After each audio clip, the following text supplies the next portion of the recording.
Let's please welcome to the stage Freddie Wong.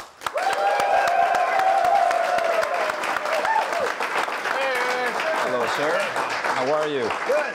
So, we've actually had Freddie on Electric Playground a few years ago. I didn't get to do the interview. We had a host, I think, in Los Angeles come and visit you guys. Yeah, that's right. But I've been familiar with your work, and there's a sort of a thing that happened with the process of EP where we were, which is our show, we were doing a lot of these skits in our programming where we'd have lightsabers and weird kinds of things sort of erupt out of an interview. And then I started to see your stuff, and I'm like, okay, well, that shit's over. We can't do that anymore. Look at the work this guy is doing.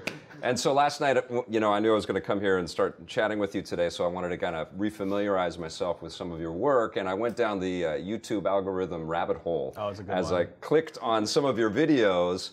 And I realized that it's not really video content that you make, they're like video cookies, because you can't, one is not enough. You just keep going, oh my God, I gotta watch another video.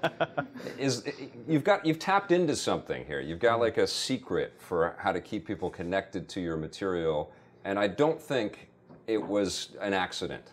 You guys were really kind of directed on building material that was gonna hook them and keep them.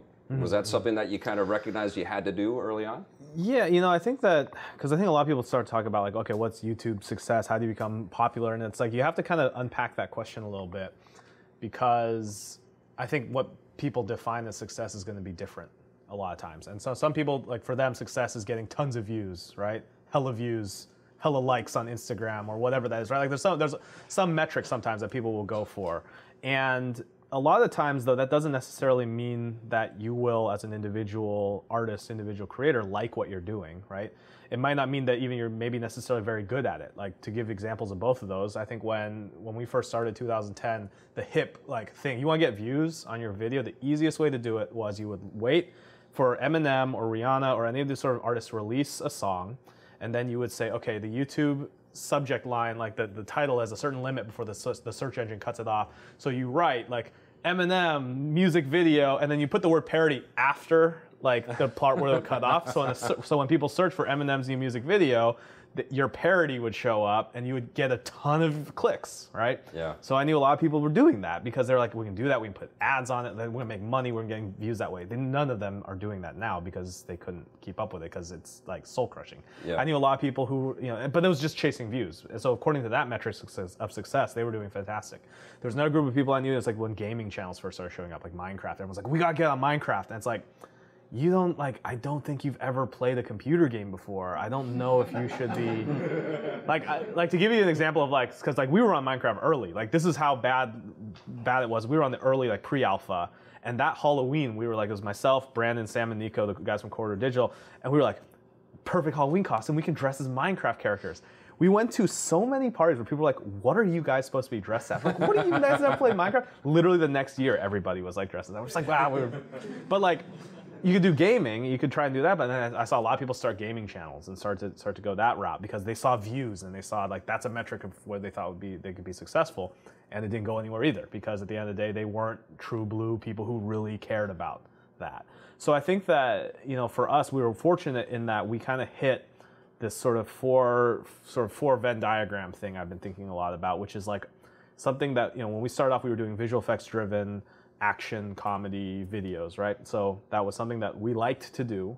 We liked that kind of stuff. Like when film school, cool, Truffaut, French New Wave, cool, awesome, Kurosawa, rad, also rad, Michael Bay, John Woo, you know, so we love blockbuster movies and action movies, so something we like to do. Something I think that we were pretty good at, because again, that was where our sort of interests lie. So this was all in film school. You were learning from some of these classic sort of elite filmmakers, but you were also a big fan. We loved the stuff that we were doing. Yeah. It was also something that there was thankfully an audience for, because you can absolutely be doing fantastic stuff that, you know, that nobody sees, right? So there was an audience for. Luckily, there was teenage guys out there who liked, you know, action movies with visual effects, fantastic, and it was something that we could make a living doing, right? So it's kind of hitting all four of those quadrants. And so I think that at its core, that's what we started off doing. Yeah.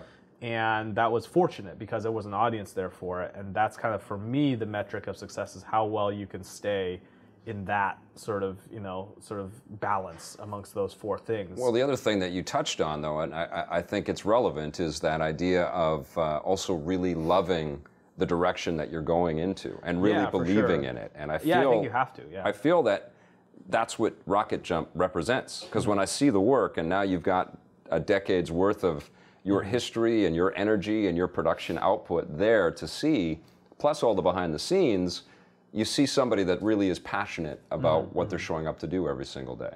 Yeah, I think you have to be, and I think that it's at its core, and I think that this is my experience in film school, and I'm sure some of you folks here may even have a similar experience, which is you kind of have two types of people broadly in film school. I would say the first type are people who like to make movies. And at the end of the day, it doesn't matter if they're in film school, it doesn't matter if there was, YouTube or no YouTube or whatever, they would be making movies. And then you have people who like the idea of making movies. And I think there's a lot of people, and even in my sort of own experience, who like the idea of being a director, or the idea of being famous, or the idea of all the other parts of the entertainment industry that gets conflated. Right. Yeah. And at its core, I think that what I've always tried to find, and the people we've always tried to work with, are people in the former category, people who actually just like making movies to begin with. Because I think if you just care about the latter, I don't think you make anything really that interesting, and you don't really have your heart in it. You have your heart in something else. Well, isn't that true as well with the technology going down in price and being so much more accessible, and there are so many distribution avenues right now that it doesn't make sense to kind of put all of those other things at the top of the importance list? You should be building, right? What's crazy is that makes it easier to put that stuff. So I have some friends who are like, they teach high school, and they say that like for the first time they have like, the kids in their classes, they want to be YouTube famous. They want to be Instagram famous. And that's it, though. They just want to be famous for fame's sake. Right. And for the first time, I think you can get that. There was like when I was in high school, it's like I would make videos. We would play them at like the school assembly. That was like the most play that it would get. The 400 people in my high school would be like, "Cool, we saw it on Tuesday morning at the assembly." Like that was the video distribution platform. So even like the idea of like, I remember when I was still even in that mindset when I was like putting YouTube videos out, where it's just like 5,000 people watch this. Like that's like 10 times bigger than my whole high school. Like that was like like that's the numbers. And then when it keeps going, it just becomes like inconceivable. And even in film school, like we would be like, oh yeah, if you can fill up a theater with your movie, that'd be fantastic. Like, but the idea of like, oh yeah, the view counts and all that stuff, it starts to get inflated. And for the first time, I think you can be just famous for famous sake. I remember talking to I won't name the person, but it was an Instagram, like it was a hot Instagram boy. Right, like of which there are very many. Hot Instagram Caucasian boy. Like, it's a whole subcategory. I think there's a hashtag for it. And I remember because like you talk to people and you're like, oh, how'd you get started? And I think the common story on the YouTube side was like how you got started was a lot of people, they said, we were making videos and we saw that people started to watch them and start to really like them, and so we kept making them, and then that sort of led us down the path. Very rarely was the answer, oh, I was into film and I wanted to do into production. Like that was for us, that was our story. But a lot of people who, even to this day, I think are very, very prominent on the YouTube side, it starts with them starting with a passion. It was starting with them being like, I was just making stuff that I like to do, and it's caught on, and I kept up with it, right? Hot Instagram boy's answer was, oh, I got out the shower one day, I took a picture of myself and I posted it. And then it kept getting likes, so I just kept doing that.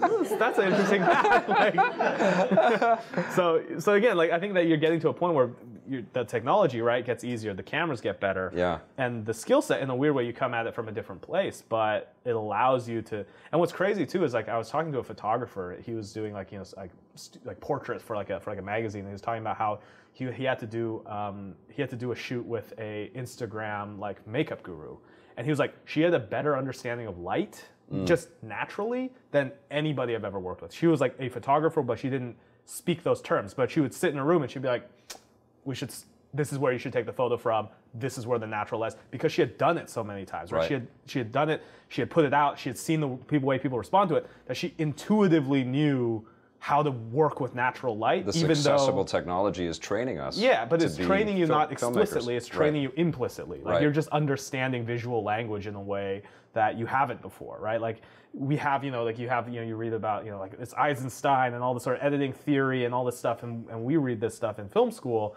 but it's the next generation of folks who are coming into it, and even sort of the generation now, because they grew up with it so accessible, they don't even have it's beyond language at that point. They're just speaking the language. They don't have to go and study the grammar of it to get it. They just are speaking it fluently. Right.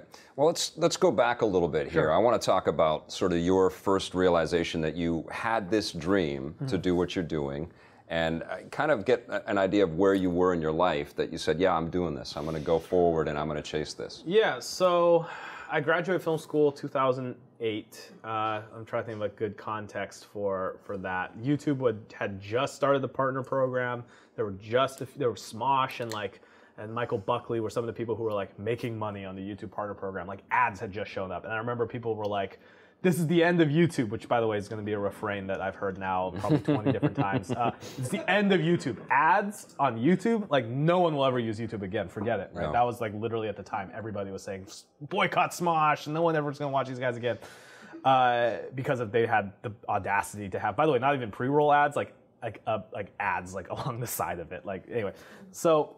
At the time, I was doing a lot of direct-to-DVD work. Like I was producing direct-to-DVD stuff. Sam and Nico had just shot and put out a direct-to-DVD like horror movie that I did sound and music for, because it was like, well, what do you guys need for this? Like, well, we don't have a sound designer and there's no composer. I'm like, I'll do that. Like that's sort of the mentality that was just wanting to get into film and get into just working on stuff so badly. And I figured also on the producing side, like, a good movie and a bad movie, like you still got to pay the same amount for food every day. So it's like probably the producing's the same, like just the mechanics of production, because I really wanted to learn that. And so at the time we were doing direct-to-DVD movies, which was like a hilarious, they're all bad movies, like that's the whole point. Like, and also it's like you learn about the mechanics of like how does a movie get made and like what are the pieces that go into it without any of the glitz and glam of being like, oh, and this is going to be an award-winning movie and we're going to make our careers from it. It's like, no. If you just treat it just as a product, how do you go through it? What's the process for it? And you really get a good sense of it, you know? And at the time, so we were looking at, and I remember actually, so it's 2010. I remember very distinctively because 2010 I was in Vancouver for the Winter Olympics, because Samsung had put out a video contest that year, and they were like, you can be a Samsung Mobile Explorer, which was basically you can be the Samsung social media street team for free, was basically the contest. Like in retrospect, that's basically what it was. But my friend was like, hey, they'll give us free tickets for the Winter Olympics, and we just have to make videos. Like, you know how to make videos? I'm like, yeah, I know how to make videos. Like, let's just do this. So I submitted it. We submitted, my friend David and I, we were in Vancouver for the duration of the Winter Olympics, working for Samsung, and we were doing videos that they were going to put up on. I think it was their YouTube channel or their Facebook. It was their Facebook. It was one of their social media things. But we were in Vancouver, and I met a guy here who was also in this contest. A guy by the name of Daystorm Power, who he started off doing a lot of YouTube stuff. He transitioned to Instagram, Snapchat, all that sort of stuff, and he was a YouTube partner and he was making money on it. So I remember very much just grilling him on okay, how much time do you spend on this? How many views do you need to be able to make how much money, et cetera, et cetera. Just getting all this information. He was open with it. He was like, yeah, here's how you do it. Here's how I do it. And it was enough that by that point, I basically called my friend Brandon, who I was, started the channel with. And I was like, hey, we could do this. We can make money doing this, and we don't have to do direct-to-DVD bad movies anymore. I'm like, great. So that was essentially the start of it. Was when we looked at YouTube, the goal was to look at it and say, okay, can we support ourselves doing this full time? Because I think if you can't, then you're always going to be at a disadvantage. Like in the same way, I had a friend who was a director of photography and he was working part time. I was like, it doesn't matter. I was telling him, it doesn't matter how good you are. You could be Janusz Kaminski. You're only working 2 days a week, because 5 days a week you're doing your part-time job. So it doesn't matter. You're already 2.5 times less available than any other DP who's doing it full time. You have to commit to it full time if you really care about it. And I felt the same way about YouTube, which is you can't beat someone doing full time if you're just going to touch it every so often.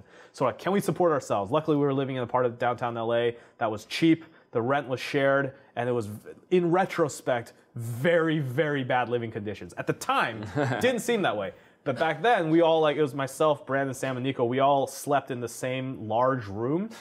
And so it was 5 people in the room. That sounds like prison. Well, so we had so everyone had their corner. Okay, all right. Well, so everyone had their corner, right? Okay. So it'd be like there, and there. Yeah. And people would, I remember the very distinct. Was there a toilet in the room?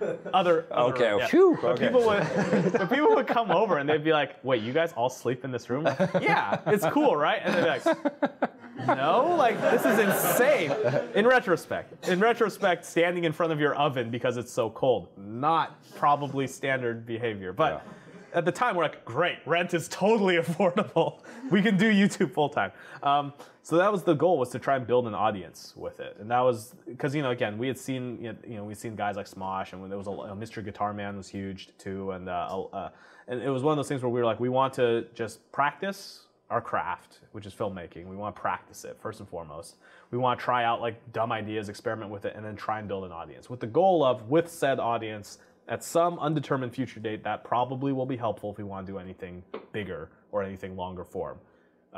So that was, again, the sort of basic thinking that went into YouTube at the time. I hear the businessman in you. Mm-hmm. I hear that you're a creative person that has dreams to build creative videos and content, and certainly that's fully on display in your material. But I also understand from listening to you talk about your origin story that there is someone there that really kind of wanted to figure out the nuts and bolts of building a career and sustaining yourself with this. And I think for this crowd right here, I think that's an important thing to start talking about, because you went from not just building your dreams in video form, but to actually creating your own production company. Right. And you and I had talked a little bit before this. It's a different thing to build content than it is to run a company. Talk about running and I mean, I think that's why film is interesting to me, right? Because it is, whether you like it or not, it is the intersection of art and commerce.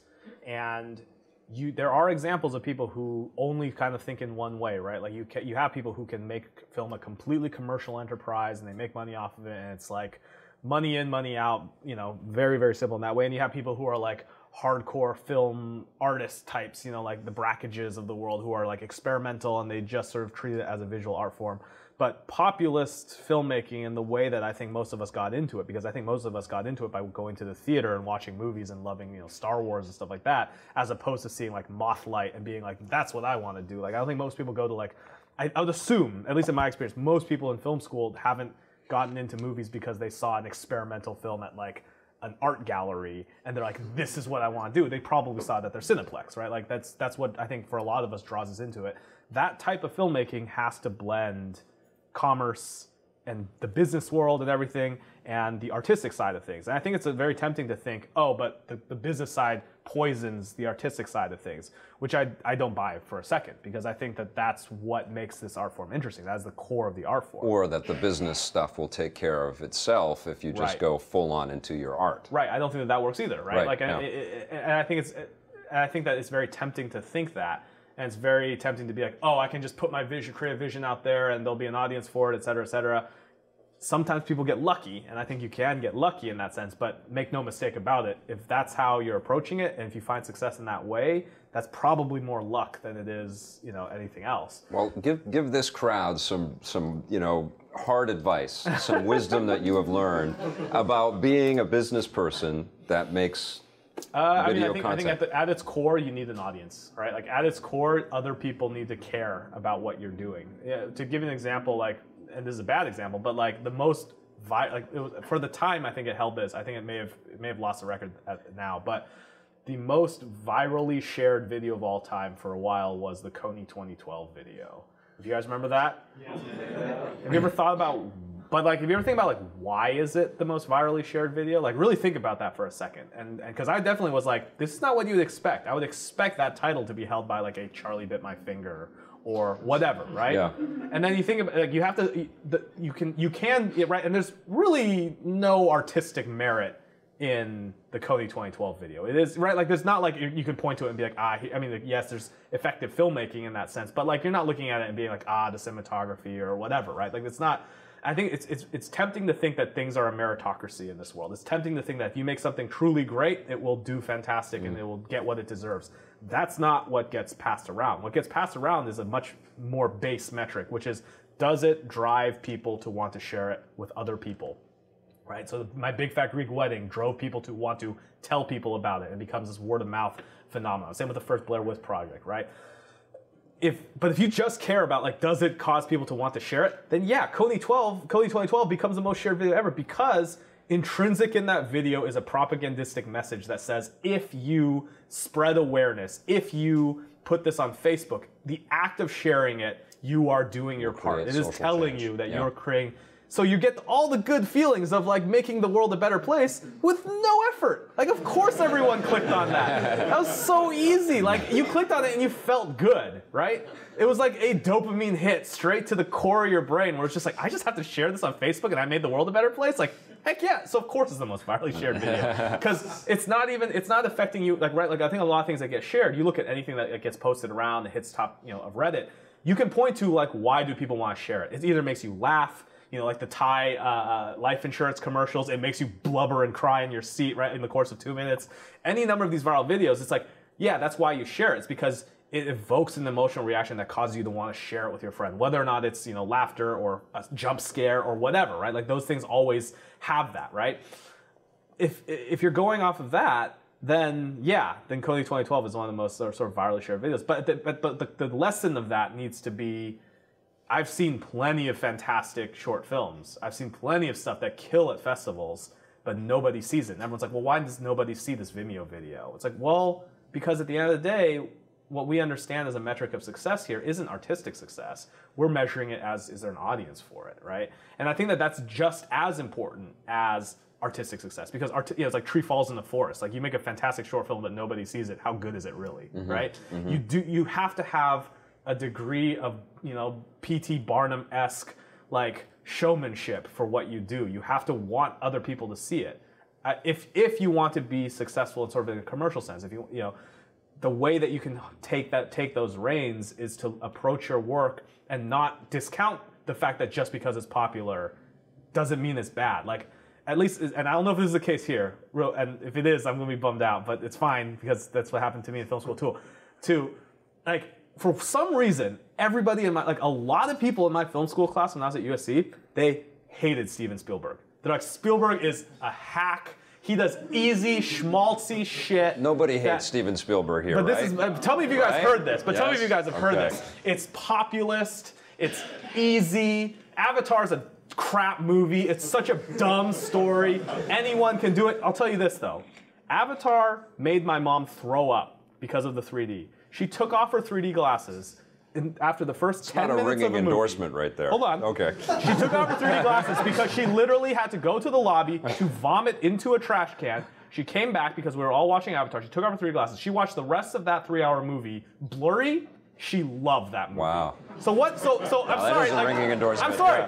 That's what the point of film is, isn't it? Yeah. Aren't we trying to reach people and we try to connect with people emotionally? She saw a blurry movie that made her throw up, and she thought it was fantastic. She was like, I don't care what you say about that movie. I don't care if it's Dances with Wolves again. It worked. Yeah. And at a certain point, you have to be pragmatic about what you're doing in film and saying, if it works, then there is value in it. And to me, I put more value in something that works, that really affects people. I will not say a lick of anything bad about Peter Jackson's King Kong, because my grandma, who does not speak English, saw it and she cried. Yeah. She was so moved by the visual storytelling in that movie. I don't care about the other side of things. If you're able to reach someone like that with that kind of impediment, that to me is what the core of filmmaking is. And if you're unable to do that, then you can't shit on other people who can. That's all I'm saying. So this is the marvelous thing about getting to know you a little bit, because I hear this respect for the emotional connection and the human quality in storytelling. And when you watch your videos, on the surface level, there's just so much manic, chaotic action, and you're a kick-ass fighter for some reason too. I don't know how you do all this stuff, but there is just this carnage in your movies. But there's also always a commitment there, and a story there, and humans there. And I think of Mexican Standoff and the dialogue that you're going back and forth with Key and Peele, who are both brilliant as well.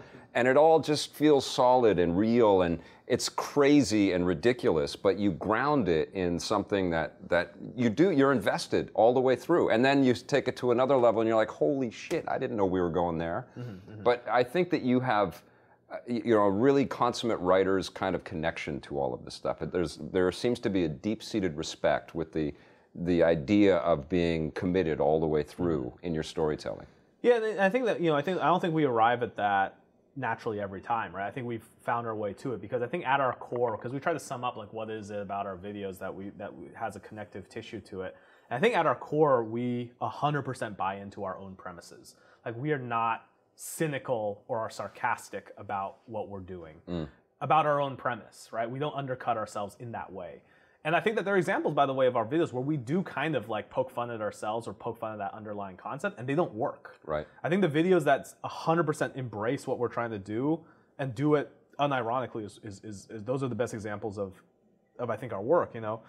So, you know, when we say something like Key and Peele, like the Mexican standoff video, which is like at its core, the idea for that came from, it's a, you know, your standard John Woo, like two guys pointing guns at each other, Mexican standoff.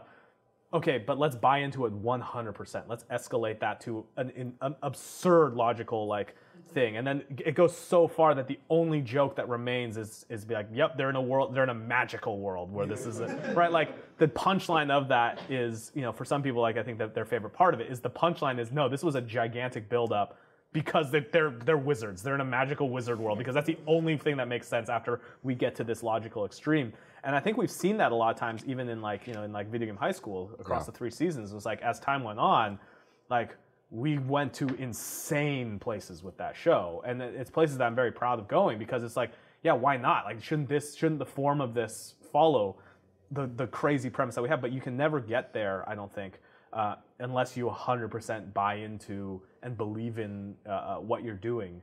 And the moment you start to undercut it, I think that people are, you know, I mean, it's easy to be sarcastic about stuff. It's easy to just find that everywhere. Well, yeah, and the audience is going to bring that to the table almost every time anyways. Yeah, right? and so I think like that's why to me, like, I think, and this is, again, because I think there's a lot of ways of approaching film. There's a lot of ways of approaching that sort of creative work. To me, that's what's interesting to me, is when people are genuinely bought into it. That's why I love, for example, like the Step Up movies, right?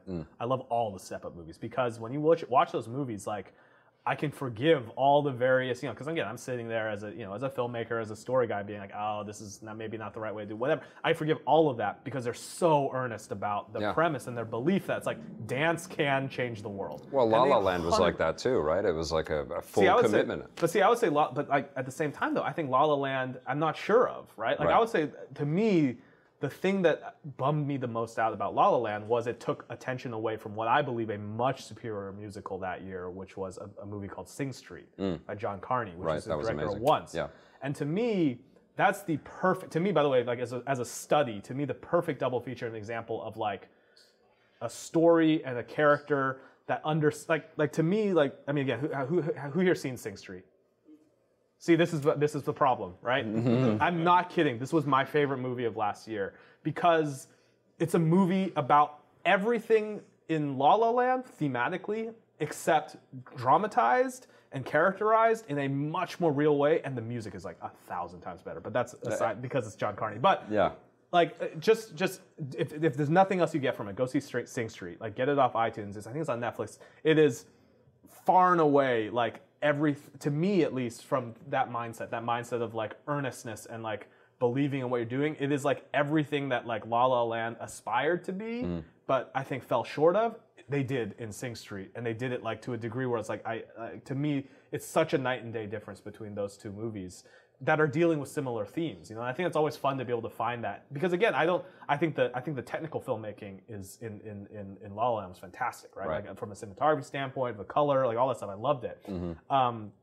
But in other aspects, I'm like, I think Sing Street's a superior movie, you know? So it really, and that's what's kind of fun about movies and film, right? Because... Bet you weren't expecting a criticism of La La Land today from Freddie Wong, right? But to me, this is amazing. But to me, like, that's what's fun about movies, right? So because I love both of those movies, but for different reasons. Yes. And I can't say that one is necessarily better than the other. I can say I think one did different things better than the other, right? So it's no such thing as this black and white, like, this is a better movie, this is a worse movie. It's more, I appreciate these two for different things, and to me, Sing Street does so much that touched on sort of similar worlds, and it cuts to that core of what I think, for me at least, as a creator, as a filmmaker, I think is important, which is that earnestness and that approach that is uncynical and is as genuine as possible. And the musical, I think, really represents that, right? I mean, you have to go full out to get a musical on film. Is that in you? Is there a musical in your future? Oh, I think so. I mean, we were talking about Beatingham High School, like, because we have a hint of it in this third season where Joanna, who's on Quantico and tons of shows now, but the person who played Jenny Matrix, she was like a classically trained like opera singer. So we have a scene where she's singing opera, and that is her, like 100%. That is her singing opera, and we were like, we have to do a musical episode. We were trying to figure out like what, because I think a lot of the fun with Beatingham High School was we started to break down the form of a show, like the genre started to become something we played with fundamentally, which I think genre is just as much an element of film as sound design or cinematography or whatever. So we started using genre as a joke and as a way of like getting to the core of things. So for example, we have an episode that, spoilers for those of you who haven't seen it, but my character dies, right? And it's a very important thing for the character of Ted to grow up, and like it's an important moment for him. But we're like, this is gonna, like, here's how we can do the genre of this. We'll use, the first part's gonna play as a comedy, and we'll use 3-camera sitcom as a genre. And then when the moment happens, we're switching and pulling all of that away to be very realist, very straightforward, like almost documentary-esque filmmaking for that moment, for the rest of the episode. So halfway through the episode, we want to switch genre. And what we were trying to get at with that was to say, it's two things. One, because I think what was one of the things we were speaking to there was personally, we all had friends in high school. Matt, myself, Will, had known people who either their parents died or had a death in the family, and how that affected them. And it wasn't necessarily us, but we understood and sort of felt that, and we wanted to try and capture that. And in a weird way, the most honest way of capturing that to me was, it was this sort of mix of like everything before that moment feels trivial and surreal and almost like false. So we want to represent that by showing the moments before that as this 3-camera sitcom with a laugh track and like kind of goofy slapstick sort of dialogue back and forth. And that duality of those two realities spoke to the core of that emotional truth that we were trying to get at, which is what happens when your close friend has a family member who dies, and how do you even support them, and how do you deal with that, And so that was, again, and I think that's the fun of filmmaking, is being able to be experimental. And I don't think you get there if you think the premise of a high school where everyone plays video games is a schlocky premise. Yeah. You don't get to that point. You get to something else, which I don't think is interesting. Well, I don't know if you get to that point without the path that you took either. I think that a lot of filmmakers have to kind of work really hard to find that level of autonomy in the traditional sort of distribution sphere that exists out there. Mm-hmm. But you tapped into this ability and this opportunity with YouTube and the various partners that you've had over the years to be able to kind of carve your own path. I want to talk a little bit about your process. Sure. Do you approach all of this stuff with the way that you were trained in film school, or did you throw all of that out the window and say, no, we're going to start it this way? Are you a visualist? Because you obviously have a real sense of how the end frame is going to be, but do you start with the script and do you control all of that before you go put anything in front of the camera? How do you do it? So I think that it comes from a lot of places, and it depends, right? So sometimes a lot of the short YouTube videos will come from a place of, here's a really funny image or really funny joke. Like I remember Serial Killer, which was a short action thing about like me in a supermarket stopping like bad guys robbing it, like unwittingly stopping them.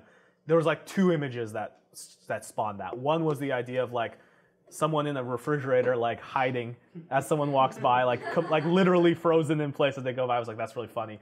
And then 2, the idea of like projectile milk vomiting is like really funny. So those are like 2 images that we had. So like, okay, how can we get from 8? So that was the 2 images that started with that. It wasn't like character, it wasn't like story. It was, okay, here we are. I'm trying to decide between 2 cereals. And like the punchline of this very, very dumb joke is that no matter which cereal I pick, it causes me the projectile vomit, right?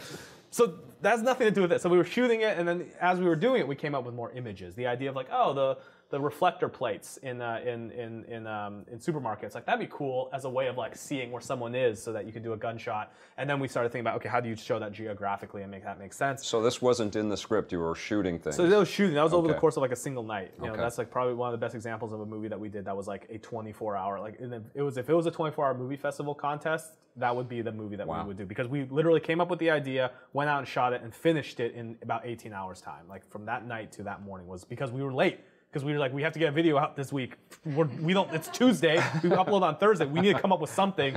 We knew somebody who had their family owned a supermarket, and we're like, can we come shoot here tonight? And that was like literally it. It was like that kind of turnaround. That's incredible.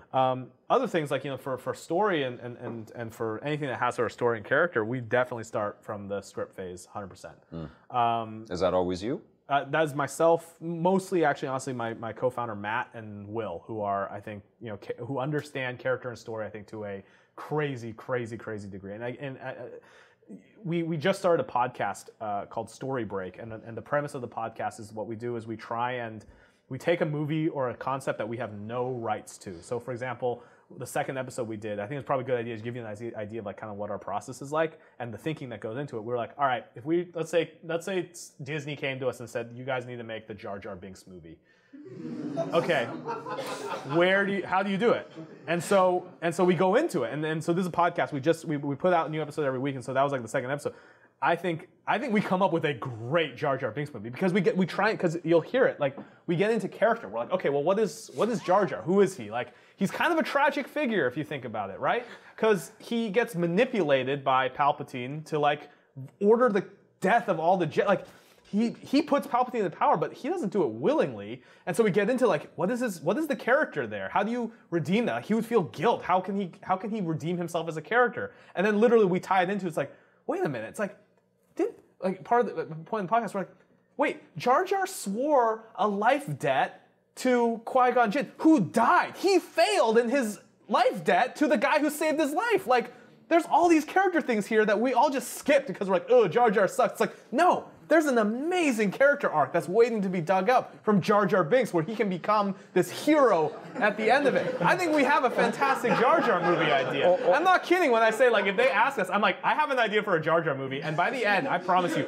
you will cry for the death because of where you take it. Well, maybe he's on the other side, though. Maybe he's part of the dark side. So that's where it comes, because you realize that's what it is with him, is that he realizes. How did we get onto Jar Jar Binks? Here's what it is, right? He realizes that, like, so, you know, he realizes that, like, his friend, Anakin, who he knew as a kid, turns to Darth Vader. Like, he realizes that, like, he's being manipulated, but he's this guy who can push through, right? He's always been this, like, happy-go-lucky character, so he has goodness within him. So he plays this double agent where he has to undercut the Empire and the Emperor himself. Right, because Emperor thinks that he's just some dumb lackey who will just do whatever he wants, but he starts to work with the Rebel Alliance, and he realizes, anyway, the point is that it gets to the point where, the point is this, right? You just listen to it. The point is, there's a character there, and I think when we approach stuff and we approach our work, we approach it the same way. So we're like, oh, okay, like, you know, we really try and get to what makes people tick, and and we'll spend like a psychotically long amount of time trying to break that. A mad love and respect for George Lucas in you. Oh, absolutely. Yeah, me too. So, Freddie, we are in the visual effects capital of the world in Vancouver, and of course the Vancouver Film School has a brand new performance capture studio, and I want to talk to you a little bit about your thoughts on the visual effects industry. I know there's probably some visual effects artists in the room right now. What do you think about visual effects as it pertains to the future of filmmaking and game making and all kinds of things? Tough industry right now, I'll tell you that. Because a lot of the economics of that industry are subject to the whims of governments, right? Like a lot of stuff happens in Canada because there's fantastic tax credits here, right? So it's a difficult industry because it's a service-based industry, and I think it doesn't get. It also has grown to encompass pretty much every frame of a modern movie gets touched at some point through that process. So I think that with regards to that world, I was really interested. I don't remember. Again, this is bad. I don't remember the company, but they when they did Ender's Game, right? There was sort of a partnership there between the visual effects studio and the production company, and I think that at its core, a service-based industry is going to always have a lot of difficulties because there's a lot of things outside of the whims of the world and governments and tax credits and all that stuff is going to be subject to those, to be battered about by that, and I think that where it goes is it gets to places where those places realize, I think, that they have a lot of the ability to make the look of stuff, and the focus needs to start to go into, okay, well, about their own IP creation, their own content creation, and that side of things, which is, I think, a different discipline, because I think that there are plenty of examples of VFX folks who give a movie a shot, and that movie's not that good. I think you have the counterpoint to that is you have a guy like Neil Blomkamp who can do District 9, and you're like, oh, here's a guy who has a heavy VFX background, marrying that with Jackson and everybody on sort of District 9. You're like, oh, this is that final result, and that's something that's really compelling and interesting, and speaks to a price point that I think things need to get to nowadays, right? Like I think that the amount of money that people spend on just movies in general probably is going to be heading down as time goes on, because there's so many other things that people can entertain themselves with, right? Like sort of supply and demand, basically. So I think it's a hard industry, but I think that those skill sets, what I found at least, is those skill sets, and that because visual effects requires you a deep understanding of the image, and not just from a compositional standpoint, but from a elements and Z depth and just the understanding what goes into a visual effects shot. You have to be able to think that way, I think, if you want to be a director, right? You can't just be I think it's too wasteful to be we'll shoot this, we'll throw some green up, and the CG guys will do it later, right? Like you save yourself, we've saved ourselves even just tons and tons and tons of time and money by saying things like, all right, let's design this shot nodally because we know that that's going to be less of an effect. Can we get away with doing this part 2D versus 3D versus full 3D sim? What are ways we can cheat it? What are ways we can cheat it in a cut to not have to just constantly just push that creative process off?